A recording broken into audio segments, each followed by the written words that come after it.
Opening day na ng com shop namin ngayon. Tara, ituturo namin kayo sa loob. Oops! Bago ang reveal, flashback muna sa mga karanasan namin sa pagbuo ng pangarap naming com shop. Uy, macho! Nandito na nga kami ngayon sa paint center para bumili ng pintura. Siyempre, ano bibili mo dyan? Ito. Tool white ang gustong kulay ni Hana. Kaso wala na pala silang stock noon. Kaya nag-mix na lang si kuya. Ang galing nga kasi akala mo normal na puti lang siya, pero ang dami pa palang kailangang kulay. Naglagay pa si kuya ng black, ng brown, at kanina nagdalagay pa nga siya ng dilaw at iba pang kulay. At ito na nga, nakauwi na kami at lilinisin na namin itong bintana. Plano din kasi namin itong pinturahan para maganda, di ba? Bumili nga rin pala kami ng pintura para dito. Black lang ito, ordinary black, wala nang halo. Sinimulan na nga ni Hana na pinturahan yung labas. Siya nga lahat ang tumira niyan hanggang gabi. Pero syempre, kailangan niya rin magpahinga kaya tinulungan ko na rin siya.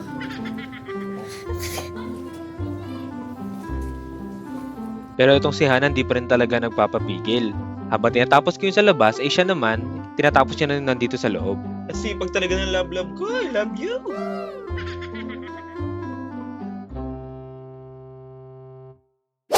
Nung sumunod na araw, eto, magsisimula na kami magpintura. Hindi ko nga maabot itong bandang taas kaya kailangan ko ng hagdanan. Grabe, ang lakas ng love ko. Wow. Ay, teka, nandun pala ako sa likod. Pero, seryoso, ang bigat talaga ng hagdan na to. Gawa ba naman sa si Parlin sa 3 bars eh. So, yun na nga, sinimulan nila Love na magpintura dito sa baba. Kita nyo naman, napakabilis ni Love. Siyempre, tinulungan ko pa rin siya, nangawit ako sa taas eh.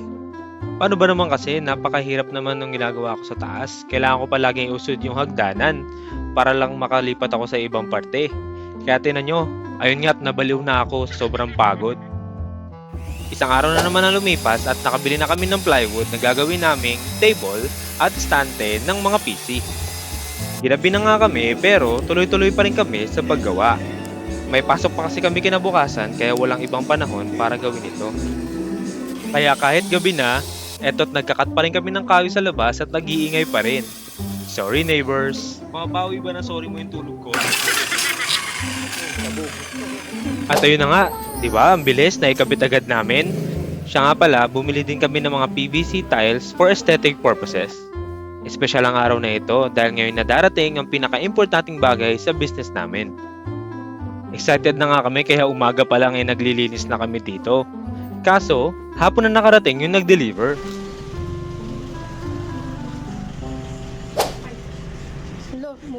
Muntik pa kaming mabasagan ng monitor. Buti na lang mabilis ang reflexes ni Kuya. 4 na PC lamang itong order namin at galing pa to ng Marilao, Bulacan. Kaya gets namin kung bakit medyo hinapon na si Kuya sa pag-deliver. Siyempre baka hindi lang ito ang delivery niya. Open lang itong space namin kaya nung nakita ng mga bata na ang ganda ng mga PC, talagang dinumog kami at nagtatanong sila kung kailan kami magsisimula.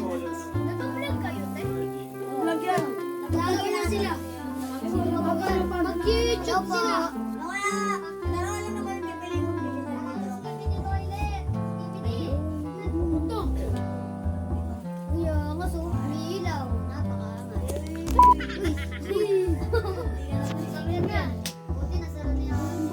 Manghang-manga talaga ang mga bata sa cyborg case. May RGB pa. Kaya napakadaling i-market ng PC na ito. Hindi kami nagkamali sa pagpili. At syempre, ako na rin mismo ang unang tumesting. Tinesting ko na yung laro na bumubuhay sa karamihan ng mga computer shop at PCnet ngayon. Totoo lang, hindi talaga ako masyadong marunong mag-Roblox. Pero, may experience ako sa Minecraft. Kaya gets ko kung bakit hook na hook ang mga bata sa Roblox. At tignan nyo naman, napakaganda ng RGB sa gabi. Kaya di na namin kailangan mag-ilaw. Sobrang satisfied talaga kami sa mga PC na ito. At excited na kami para sa magaganap bukas.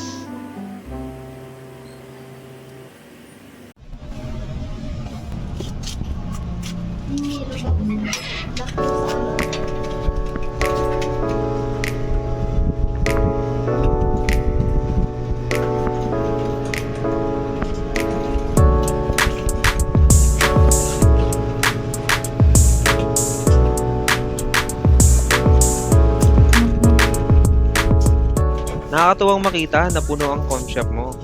Alam ko 4 na PC lang yan. Pero kahit sa ganito kaliit, nakaka-inspire pa rin. Parang gusto ko na nga agad magdagdag eh. Siya nga pala yung una naming customer.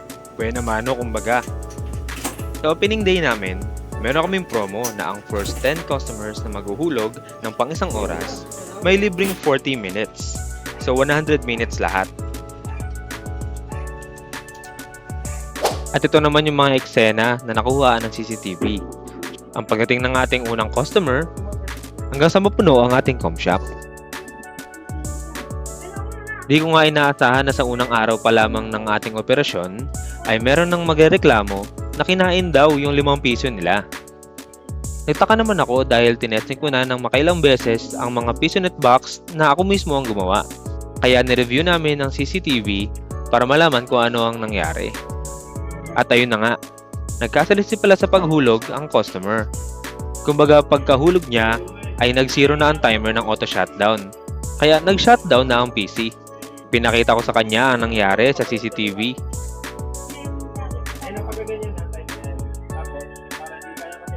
Legit naman ang pagrereklamo ng customer at hindi naman niya kasalanan. Kaya tinatanong namin yung 5 piso at tinuro namin sa kanya kung paano ang tamang paghulog.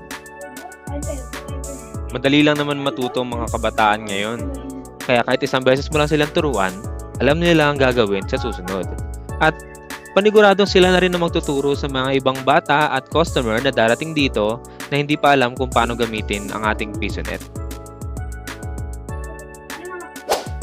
Nung oras na nga na ito ay dumilim na. Tuwang-tuwang nga ako sa isang batang ito na talagang kahit papano ay inayos at hindi inayaang magulo ang PisoNet natin. Akala ko anong mga oras na ito ay wala na talaga maglalaro dahil nagdilim na. Pero maya-maya,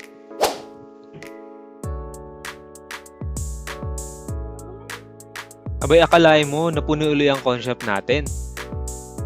Dito nga lang dinadiskubre na nag-automatic palang mag-night vision ang tapo camera natin kapag madilim na. Kaya tinanggal ko muna yung night vision para makita natin yung kulay ng ating mga computer. At grabe, napakaganda talaga sa gabi.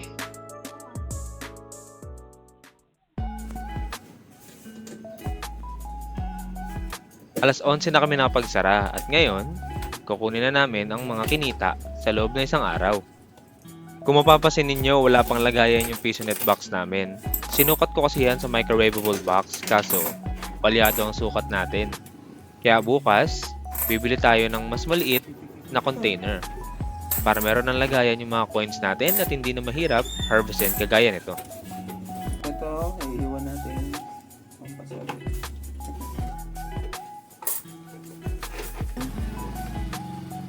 Ito, iwan rin natin ang pasok.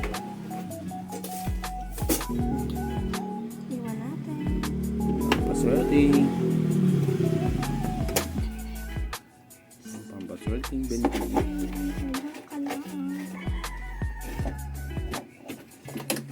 At ito na nga ang harvest natin sa isang araw na pagbukas natin. So, let's see. Bilangin natin.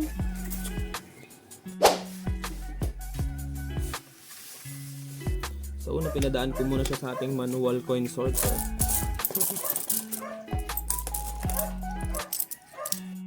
At so yun na nga, nagpatulong na rin ako kay Lab na magbilang ng mga barya dahil medyo mahirap pala ito. Dito mo talaga maiisip na maganda nga talaga na merong coin sorter at coin counter para mas madali ang pagbibilang mo. Siguradong bibili din ako noon pag nagka-budget na. Pero sa ngayon, hindi muna. So, 10 times. At matapos ang mahaba at nakakapagod na pagbibilang, ito na ang kinita natin sa loob ng isang araw. 72. So, first day namin, 672.